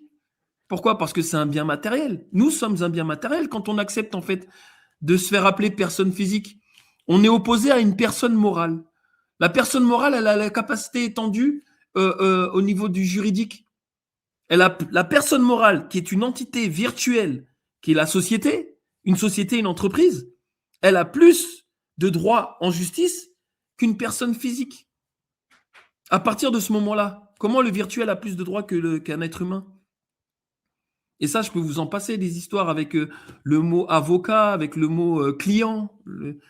Enfin bref, c'est aberrant en fait qu'aujourd'hui nous sommes dans une société où, voilà, nous sommes dans une société de servitude. C'est masqué, c'est déguisé, mais c'est là. Et aujourd'hui, avec l'identité numérique, ils vont vraiment s'amuser avec nous. Mais on peut encore aujourd'hui s'y opposer. Donc, qui veut nous maintenir sous la loi? Ah, il est 52, pinesse. J'y suis pas loin. 52. On peut gratter un petit peu, hein, comme la dernière fois. Oui. Récapitulons. On va récapituler, comme ça après on va s'arrêter là. C'est dommage parce qu'en fait, les moments les plus intéressants, ils arrivent après. Mince. Donc récapitulons. Les Galates, des Galis déplacés en Anatolie. D'accord? C'est ce qu'ils nous ont fait croire. Les Galates d'Anatolie ne sont pas originaires d'Anatolie, ils y sont arrivés au IIIe siècle, avant notre ère, lors des migrations celtiques vers l'Est. Ce sont des Galiens, transplantés. Quand Paul leur écrit, il écrit à des descendants directs des mêmes peuples que les Galis, de la préfecture des Galis. Parce qu'en fait, je vais vous montrer que, je ne sais pas si j'aurai le temps ce soir, qu'en fait, il y avait une préfecture des Galis, et cette préfecture, c'était des prétoires. Vous allez voir comment l'étendue des prétoires. L'adresse est donc, Saint Paul s'adresse aux Galis, où qu'ils soient dans le monde. D'accord? Ouais. C'est très important. Le contenu théologique de l'épître. Source primaire. Donc la source 10, il n'y a plus ni juif, ni grec, ni esclave, ni libre, voilà, ni homme, ni femme, il n'y a plus. Paul, épître aux Galates 5,18, si vous êtes conduit par l'esprit, vous n'êtes point sous la loi. C'est fini en fait, c'est la foi, ce n'est plus la loi. Donc toutes les lois qu'il y a aujourd'hui n'ont plus cours sur nous. Mais eux, ils veulent les conserver. Donc c'est pas possible. Donc ni la circoncision ni l'incirconcision ne servent de rien, mais la nouvelle créature. C'est-à-dire que circoncis ou pas circoncis, nous sommes tous frères en Christ. Oui. Paul établit dans cette épître adressée aux Galis une doctrine de libération de la loi, toute loi, y compris mosaïque. La distinction juif, grec, gentil, chamite, sémite, nation est abolie. Cette doctrine s'applique précisément au peuple que les cartographes nomment Galiens. La contradiction institutionnelle, Pierre-Paul, Galates 2, 7, 8, établit explicitement la division des missions apostoliques. L'évangile de la circoncision à Pierre, pour les juifs sémites, fils de Sem. L'évangile des incirconcis à Paul, pour les nations, Galie, incluant les chamites. Les chamites, c'est le fils Cham qui a été maudit par son père, injustement, mais enfin bref. Noé. Or, Pierre s'installe à Rome, capitale des Galies. Et c'est avec une mission originellement destinée aux Sémites. Lui, il devait servir les Sémites, mais il est venu en terre Galie pour les nations. Et là, c'est là qu'il y a un problème. Il est où Saint-Paul? Normalement, la basilique Saint-Pierre ne s'appelle pas Saint-Pierre. C'était la basilique Saint-Paul. Et ça, je vais vous le démontrer. Gallia, c'est nous, tous les conciles, c'est nous qui avions le Vatican, c'était à nous. Tous les papes et autres étaient des papes galliens jusqu'à Napoléon. Regardez sur Internet, tapez Concile de Paris, 1811. Il était à Paris, le concile. Et ils ont toujours été en Gallia. L'Église qui se réclame de Pierre exerce donc une juridiction dont le fondement apostolique ne correspond pas au peuple sur lequel elle s'exerce. Aujourd'hui, on est sous Saint-Pierre. Mais ce n'est pas notre apôtre. Il n'est pas venu pour nous. Il ne sait pas, lui. Lui, il est venu pour les Juifs. Mais le problème, c'est que les Juifs, qu'est-ce qu'ils ont décidé? Ils sont toujours sur leurs histoires de loi avec Moïse, de nous mettre en servitude. Donc au final, si on suit Saint-Pierre, on suit les Juifs. Et donc c'est pour ça qu'on reste sous des maîtres, alors qu'on n'a pas à avoir de maîtres. Vous voyez un petit peu comment ils nous torturent le cerveau? La malédiction de Noé, source primaire biblique, Genèse 9, 25-27, établit une structure hiérarchique entre la lignée de Noé, Cham, père de Canaan, et maudit. Cham est maudit, sa descendance sera esclave des descendants de Sem. Allez dans le livre Isaac Blumken, de Isaac Blumken, À nous la France, où ils vous disent en fait que la France leur appartient, la France est juive et ainsi de suite. C'est eux, ils sont ici dans leur Canaan. C'est-à-dire que la terre des Galis, la terre des Galates qui est ici Galia, c'est la Canaan des Juifs. Donc là, quand vous lisez que Cham a été maudit et qu'il doit en fait être l'esclave des esclaves de Sem, vous comprenez pourquoi est-ce qu'ils veulent la France? Pourquoi est-ce qu'ils veulent l'Europe? Et après, bon, il y a d'autres continents. Sem est béni, béni soit l'Éternel, Dieu de Sem. Japhet voit ses possessions étendues, mais demeure dans les tentes de Sem. Cette structure biblique fonde une hiérarchie entre les trois lignées de l'humanité selon la tradition. Ce texte a historiquement été utilisé comme fondement juridique et théologique pour justifier la domination sur les peuples chamitiques. Paul, en Galates 3,13, répond directement: Christ nous a rachetés de la malédiction de la loi de Moïse, étant devenu malédiction pour nous. C'est une malédiction pour nous, en fait, de rester sous cette loi, puisqu'elle est injuste envers nous. Elle nous reconnaît comme étant des esclaves. Mais c'est qui les Cham? Les Cham, Nimrod, reine de Saba, et ainsi de suite. Pourquoi est-ce qu'on n'en parle plus? Ils étaient d'où? Ils étaient de la région des Grands Lacs, avec le prêtre Jean, et ainsi de suite, qui est sorti. Cham, Chamite, Kamite, Kémite, peuple noir. Et vous comprenez pourquoi il y a eu toute cette histoire avec l'esclavage. Voilà. Là, ici, tout est dit. La malédiction élevée, elle avait une durée provisoire.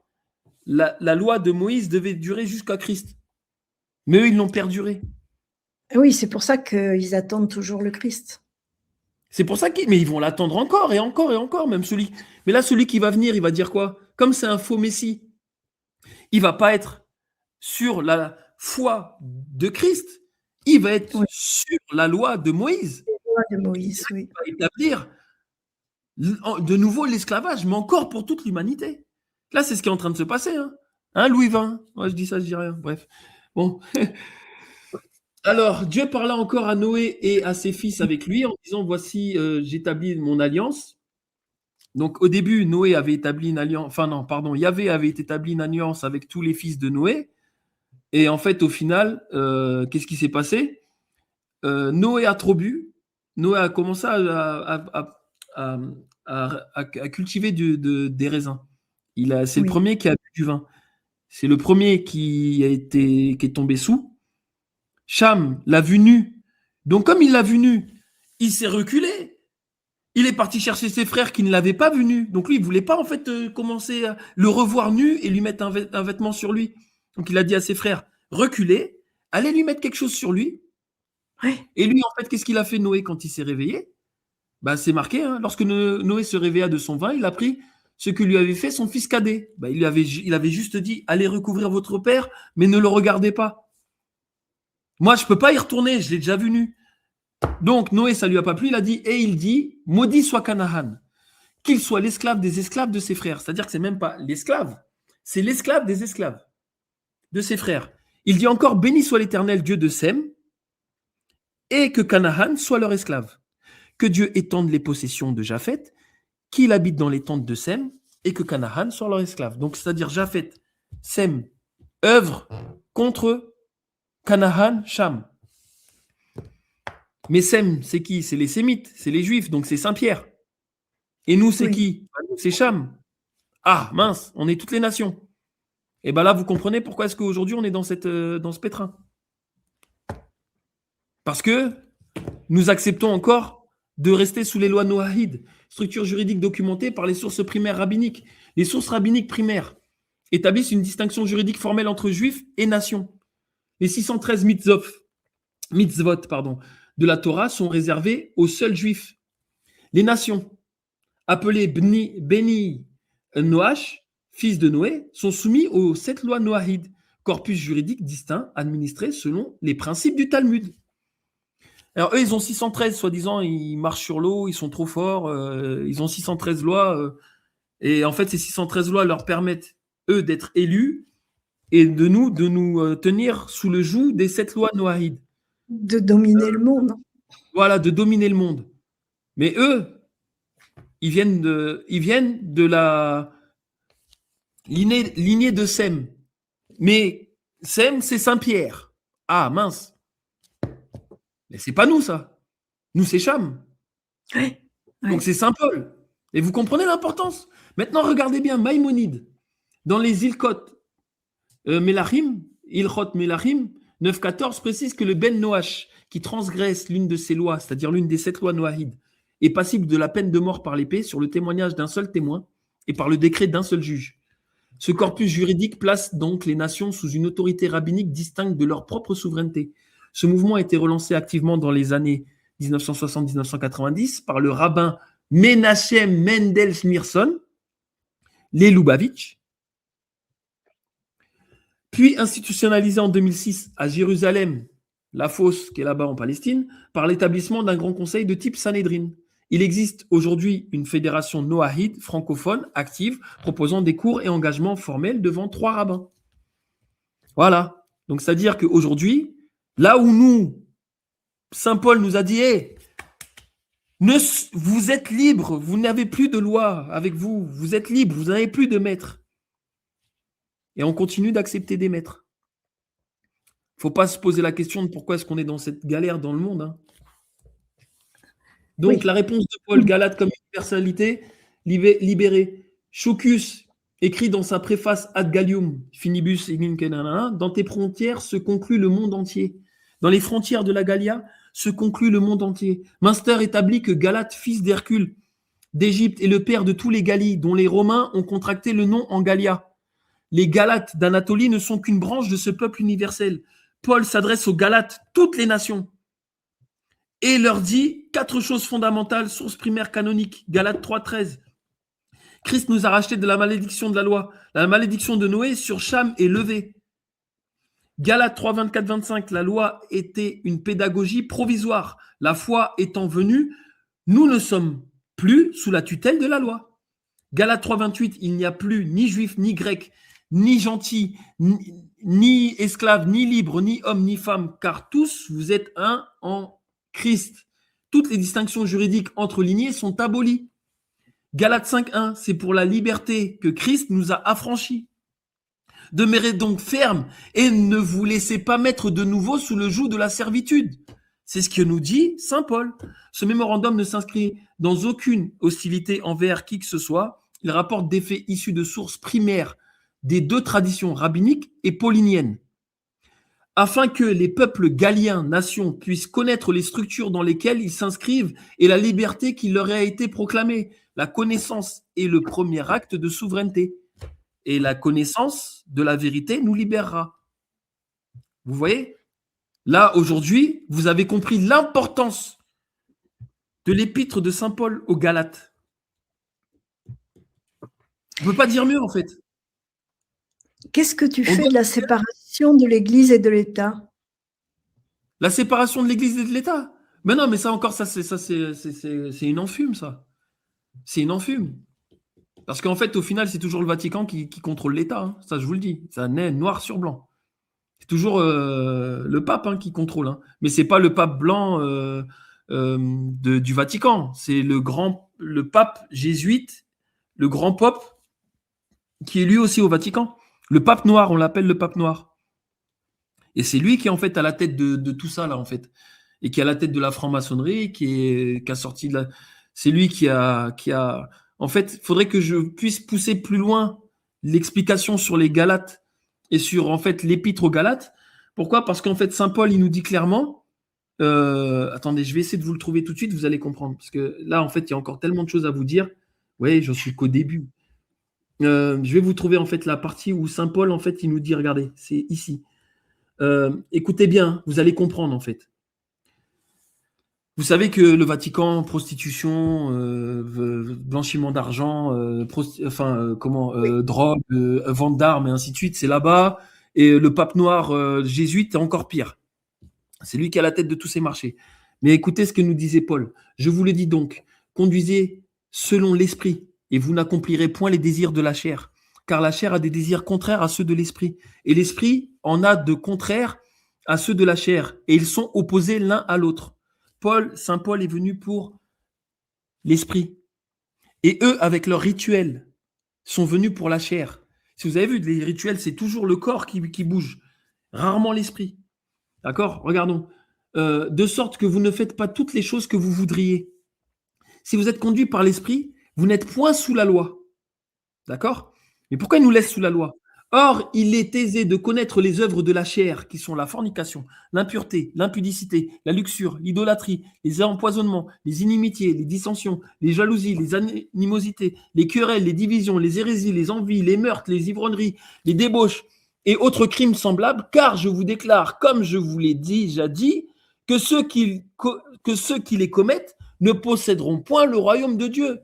Maintenant, vous comprenez pourquoi ce monde y part en perversion, qui violent des gosses, qui les mangent, qui font tout et n'importe quoi. Pourquoi ils mettent les gens dans la perversion?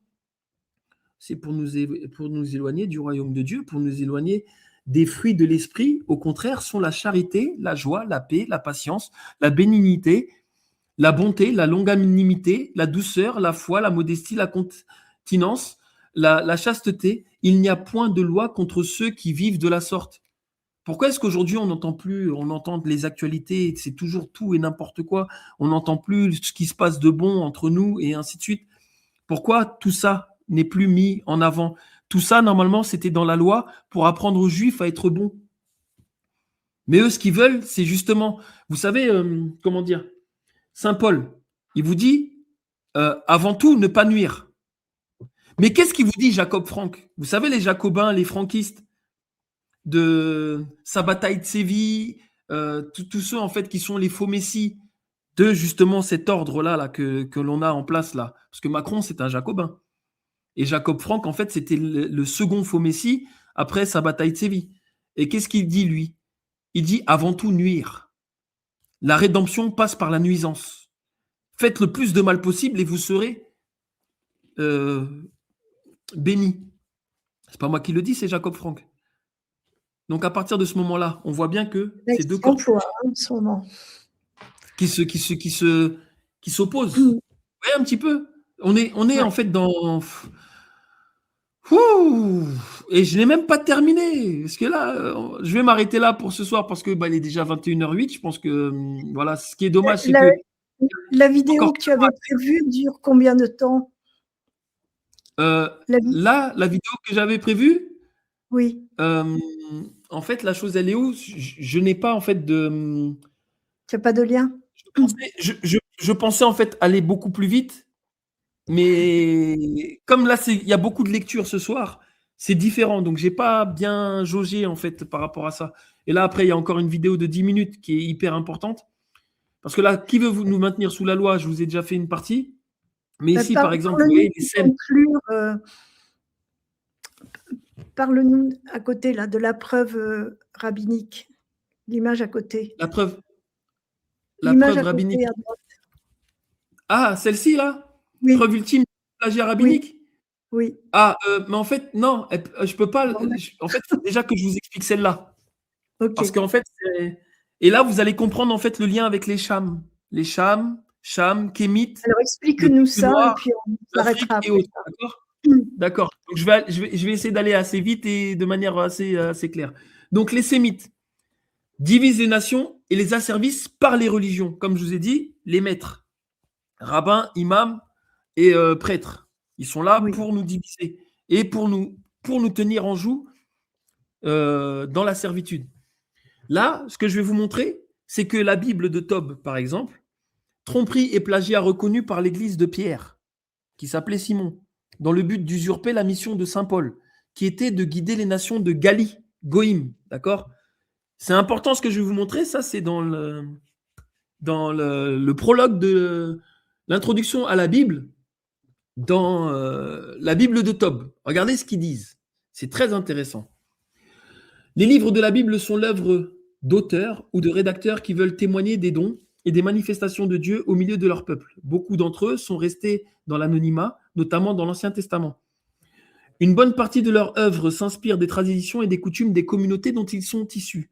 La plupart des écrits, avant de recevoir leur forme définitive, ont été révisés plusieurs fois et portent les traces des réactions suscitées chez les lecteurs sous forme de retouches, d'annotations, voire de refonte plus ou moins importantes. Les livres les plus récents sont même parfois la réinterprétation et l'actualisation de livres plus anciens, ainsi les chroniques par rapport aux livres de Samuel et des rois. La Bible est profondément marquée par l'histoire et la culture d'Israël. D'accord? Là, qu'est-ce que vous comprenez? Que en fait, tout ce qui fait le corpus biblique vient de textes anciens qui ont été, jusqu'à ils ont dit, hein, les livres les plus récents sont même parfois la réinterprétation et l'actualisation de livres plus anciens. Réinterprété, mal traduit, traduit sous forme, retouche, annotation, refonte, plus ou moins importante. Ça veut dire quoi? C'est du plagiat. C'est du plagiat, il n'y a rien d'autre. C'est marqué dans la Bible de Tob, vous l'ouvrez. Ah, par contre, maintenant, il n'y est plus.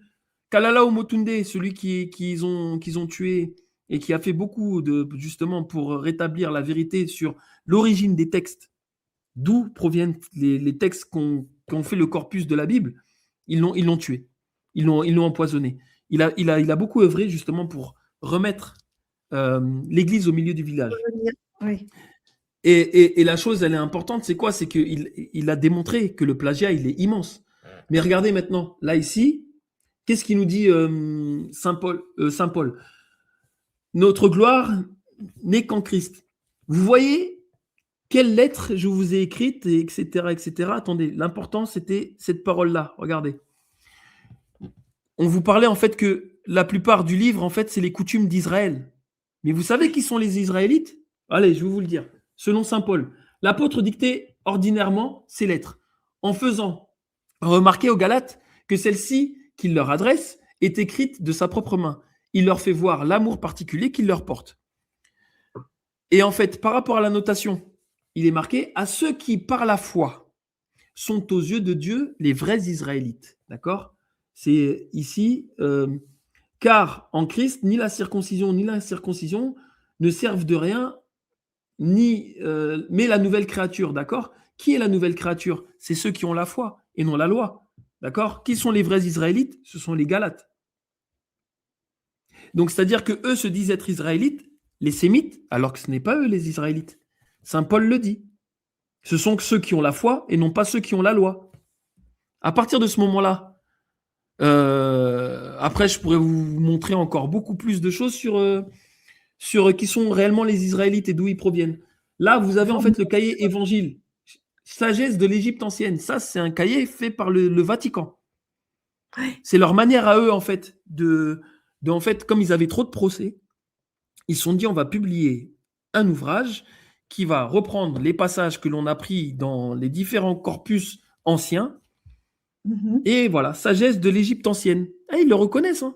Regardez, le texte hiératique a été gardé en entier dans le papyrus de BR Museum 10-474, de date incertaine entre le 21e et le 26e siècle, la 26e dynastie. On en a retrouvé 37 lignes dans un papyrus de Stockholm et d'autres fragments, bref, etc.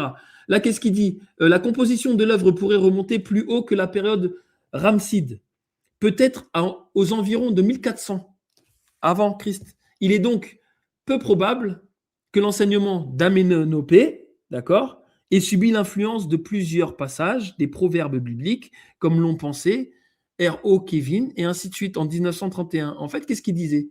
Il disait en fait que là, vous voyez là, vous avez tous les proverbes dans la Bible. Mais vous avez les textes de Amenénopée sur les hiéroglyphes, les papyrus. Ce sont exactement les mêmes textes. Mais en 1931, il disait que, ouais, mais c'est les Égyptiens qui ont copié. Ah, okay, comment ils ont fait ça? Ils sont arrivés avant Christ ou après Christ? C'est dans l'autre ordre, oui. Non, vous voyez ce que je veux dire? Mais là, pareil, en fait, cahier des évangiles, l'hymne au soleil du pharaon Akhenaton et le psaume 104. Vous voyez? Et ça, pareil ici, voilà. Là, en fait, c'est exactement les mêmes textes. Et là, on peut terminer en fait sur la preuve ultime du plagiat rabbinique. C'est en fait un très grand archéologue, Davidovitz.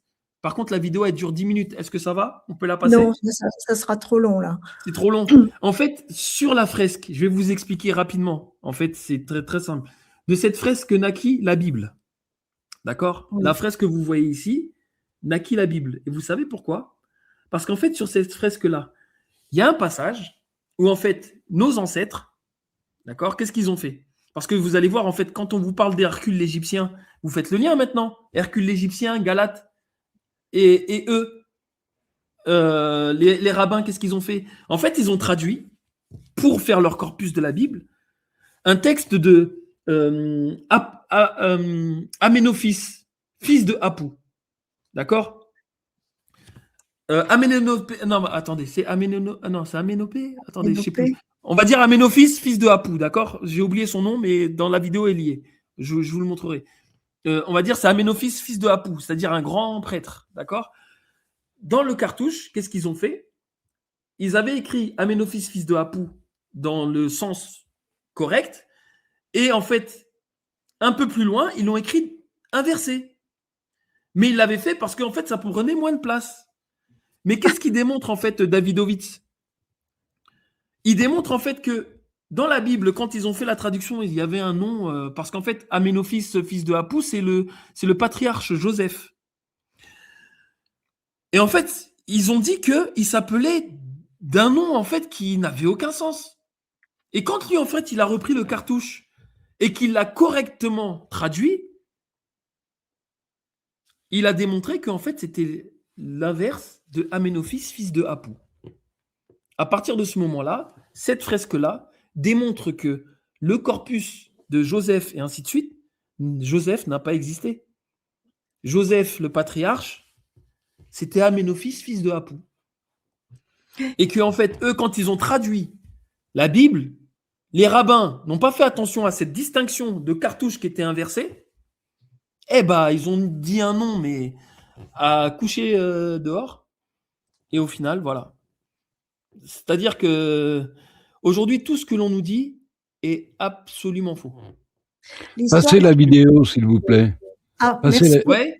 Merci, Eric. Oui, passez la vidéo. Ok, d'accord, ok, très bien. On fait. Allons-y.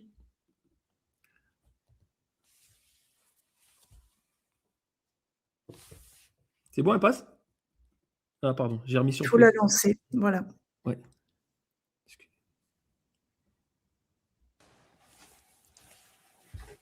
Je pense que vous vous souvenez du patriarche Joseph, qui est décrit dans la Genèse de la Torah, de l'Ancien Testament, de la Bible, comme étant ce personnage qui arrive en Égypte et qui devient le numéro 2 de l'Égypte après avoir expliqué les songes de Pharaon concernant les années de grosses récoltes et les années de disette.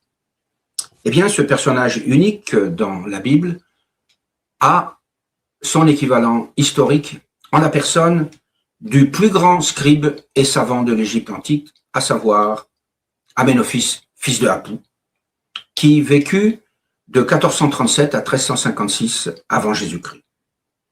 Ce personnage eut une renommée extraordinaire dans l'Égypte et il accueille chaque visiteur du musée du Caire, du musée d'égyptologie au Caire, qu'il salue à droite, de haut de ses 4 mètres de hauteur.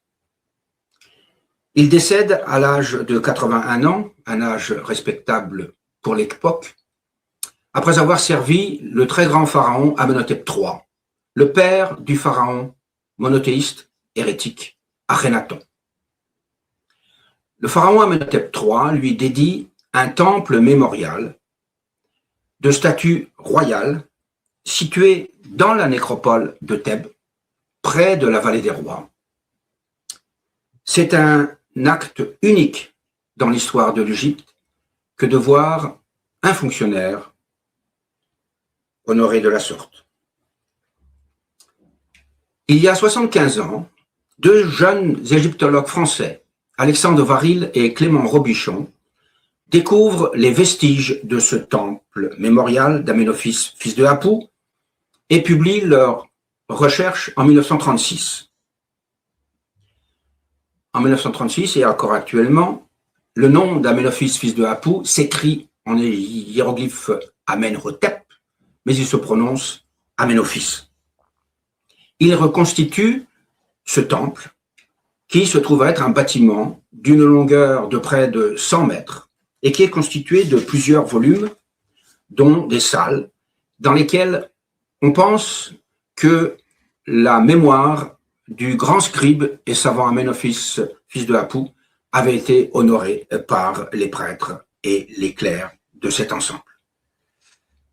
Ils eurent la chance de trouver dans ces ruines, à cet endroit-là, les restes d'une fresque qui était assez importante, qui avait 3 mètres sur 4 mètres de dimension, et au bas de cette fresque, les restes d'un texte sur un enduit qui a 60 cm sur 30 cm de dimension et sur lequel on peut lire au total 100 hiéroglyphes.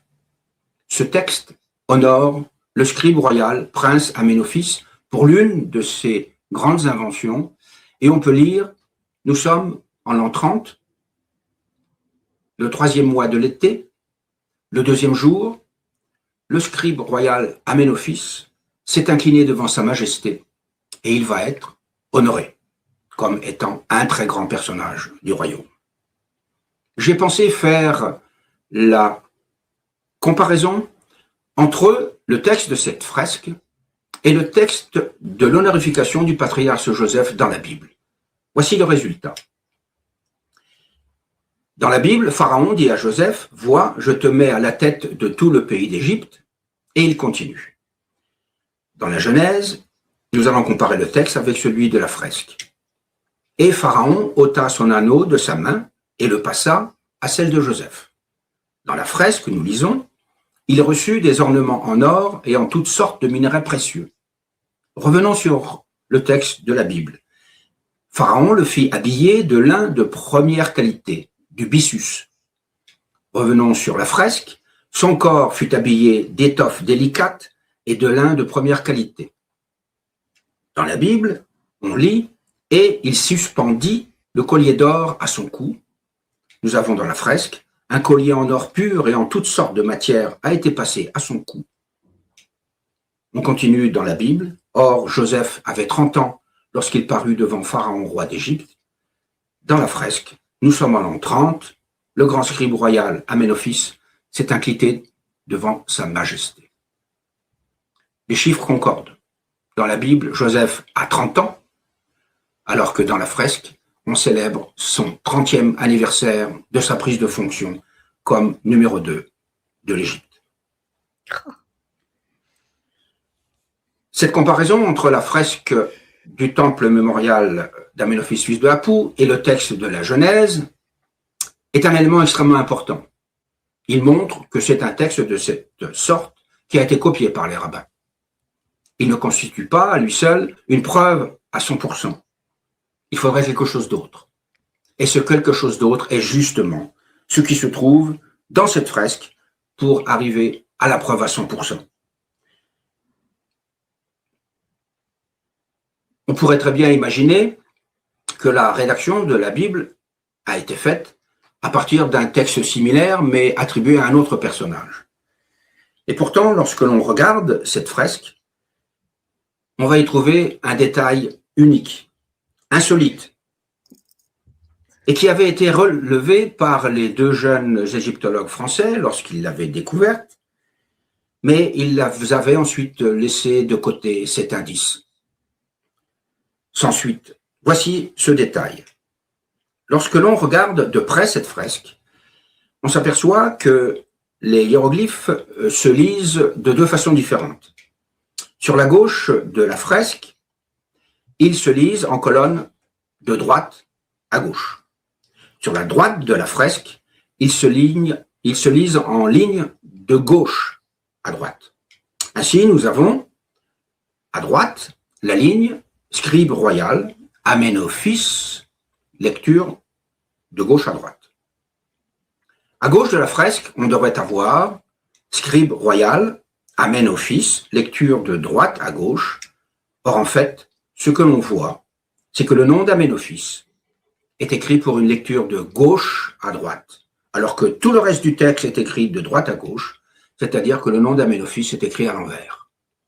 C'est ce détail qui avait été relevé par Alexandre Varil, le géologue découvreur de cette fresque, mais il n'avait pas tenu compte de ce détail, et c'est ce détail qui va nous apporter la preuve à 100% qui nous manque.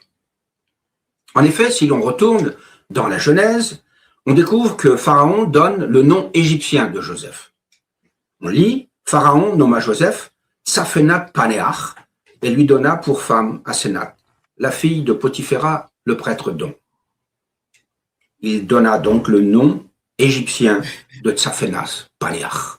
C'est un nom qui ne veut rien dire en égyptien, qui ne veut rien dire en hébreu, qui n'a aucune étymologie. Et en fait, je me suis vertué à essayer de voir comment ce nom, écrit en hébreu, pouvait avoir un rapport avec le nom d'Amenophis, fils de Hapou. En hébreu, vous savez tous que la lecture se fait de droite à gauche. Nous avons Tsaphenas Panéach. Et en regardant ce nom en hébreu, je me suis dit ce qui se passerait si la lecture se faisait de gauche à droite. De gauche à droite, nous avons Chenap Senofs. L'hébreu contenant essentiellement des consonnes, rajoutons quelques voyelles, et nous obtenons Chanapou Senofs, c'est-à-dire Chanapou Amphitz, soit Amenophis, fils de Hapou, lecture à l'envers. Nous avons donc une concordance entre le texte de la Bible, dans lequel le nom d'Amenophis, fils de Hapou, de Joseph, est Amenophis, fils de Hapou, lu à l'envers, et le nom d'Amenophis dans la fresque, qui est également à l'envers. Cela ne peut pas être une coïncidence, mais cela montre bien que c'est ce texte ou des textes similaires provenant de ce temple mémorial d'Amenophis, fils de Hapou, qui a servi de modèle pour la rédaction du texte de la Bible comptant les prouesses du patriarche Joseph. Ceci est très important. Nous avons un document qui est âgé de 3100 à 3400 ans. C'est le plus ancien document copié mot pour mot dans la Bible. Nous savons maintenant que le patriarche Joseph était en réalité Amenophis, fils de Hapou. Nous avons donc un document, nous avons donc un personnage historique qui permet de démontrer que certains faits décrits dans la Bible sont basés sur des faits réels historiques. Nous avons donc un point d'ancrage historique à partir duquel nous pouvons reconstituer les différents épisodes de la saga des Hébreux lors de leur séjour en Égypte. C'est ainsi que nous serons capables de mettre en avant un portrait robot de ce qu'était Moïse. Et nous pourrons aussi déterminer la date de l'Exode. D'après notre recherche, l'Exode eut lieu autour de 1060 avant Jésus-Christ, c'est-à-dire 200 ans après la date qui avait été préconisée jusqu'à maintenant par les historiens bibliques, par les archéologues et les égyptologues. Bon, je pense que merci, tout est dit. Merci Eric d'avoir autorisé ça. Merci Charles, c'est une bombe. C'est une bombe atomique. Mais il en a fait une autre vidéo que je vous montrerai la prochaine fois, où il nous dit en fait qui a suivi Moïse et qui sont en fait les Juifs, sémites et ainsi de suite, ouais, qui aujourd'hui est un peuple différent de nous. Et sincèrement, vous allez même pas. Enfin bref, personne ne s'attendait à ce que ce soit eux, sincèrement. Mais bon. J'en parlerai la prochaine fois, parce que là, je pense qu'on a déjà assez gratté le temps. En tout cas, merci à vous. C'est vrai qu'il y a encore beaucoup de choses à dire, mais bon. Merci à toi, c'est vraiment passionnant. Et puis, bon, on est assez ignorant quand même.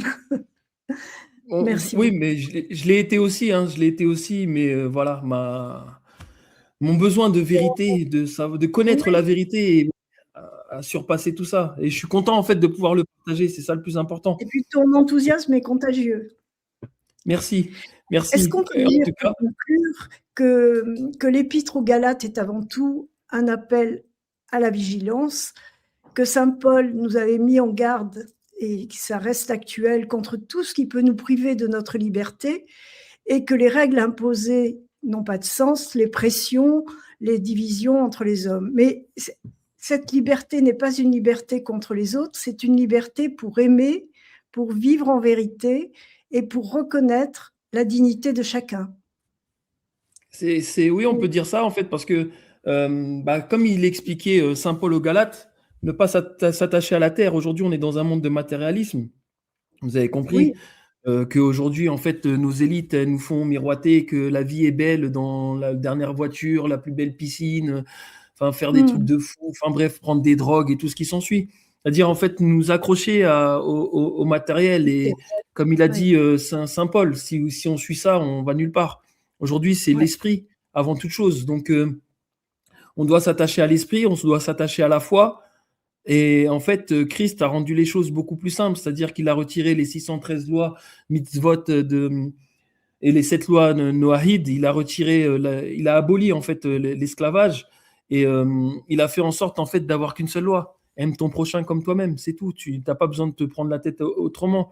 Ne fais de tort à personne, ne fais pas de tort non plus à ton environnement, ni aux animaux, ni à la nature ou quoi. Ok, sois bienveillant, simplement. Et aujourd'hui, un Galien, c'est ça justement. Un Galate, ce sont les bienveillants, c'est ceux qui ont compris la bienveillance avant les Sémites. Les Sémites, aujourd'hui, ils ont mal à la tête. C'est-à-dire que on vous demande, s'il vous plaît, arrêtez de faire le tort. Pourquoi en fait vous faites des guerres en Iran, ceci, cela, cela? Pourquoi en fait vous êtes comme ça?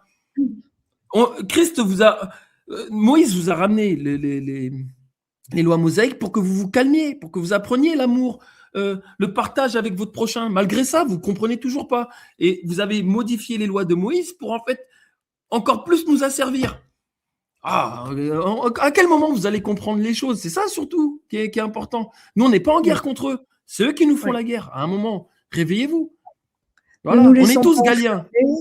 Ne nous laissons pas enfermer pour construire une humanité plus juste et plus fraternelle. Finalement, la vraie force, c'est pas de dominer ou de s'opposer, mais c'est de vivre librement, dans le respect et dans l'amour.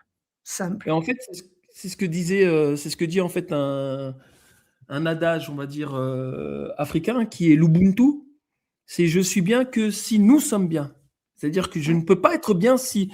Aujourd'hui, on peut voir qu'il y a des personnes comme Bernard Arnault, Pinault et ainsi de suite. Elon Musk, regardez tout l'argent qu'il a. Qu'est-ce qu'il va en faire de cet argent? Qu'est-ce qu'il va en faire de toutes ces richesses? Alors qu'il y a des gens qui meurent de faim, ils pourraient les nourrir au moins 10 fois. Vous voyez? Aujourd'hui, en fait, c'est l'individualisme, c'est justement le soi. Mais non, aujourd'hui, nous, on n'y arrivera que lorsqu'on se tournera vers l'autre et qu'on l'aimera comme on s'aime. Déjà, il faut s'aimer soi-même. C'est ça qui est difficile dans ce monde, parce qu'on fait en sorte aussi qu'on se déteste. Donc déjà, on doit faire un travail sur nous-mêmes. Une fois que l'on s'aime, nous, on saura aimer son prochain. Déjà, apprenons à nous aimer, nous, personnellement. Vous voyez? Donc voilà, je pense que je vais m'arrêter là-dessus. Hein?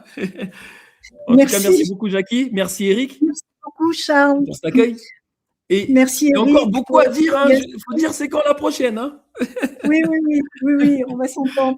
Et chers amis internautes, eh bien, je vous invite vraiment à partager cette vidéo qui fait suite à la première et qui précède la suivante, qui ne tardera pas. Voilà. Je vous souhaite à tous une bonne soirée. Charles, merci beaucoup. Merci, bonne soirée. Et à la semaine prochaine. Merci. Bonne soirée à vous. Au revoir.